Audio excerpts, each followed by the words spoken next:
Live from the world's capital markets, here are the latest financial headlines brought to you by News Factory.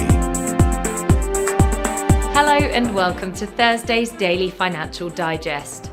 And here's what's making the headlines in the markets today. The Bitcoin dollar pair fell 0.5% in the last session. The ultimate oscillator is giving a negative signal. The euro dollar pair fell 0.3% in the last session. The MACD is giving a positive signal, going against our overall technical analysis. The pound dipped a slight 0.2% against the dollar in the last session.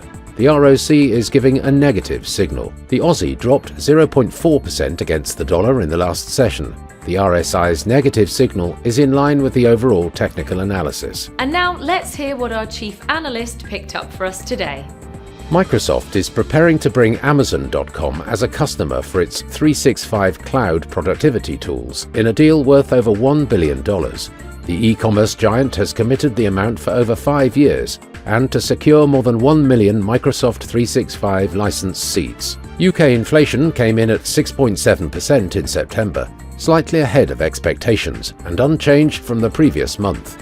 For August, the UK Consumer Price Index surprised with a dip to 6.7%. The United Kingdom has emerged as a major cryptocurrency economy worldwide and the biggest crypto country in terms of raw transaction volume in Central, Northern and Western Europe, according to a new study. Those were today's major economic events. And now, moving on to world financial headlines.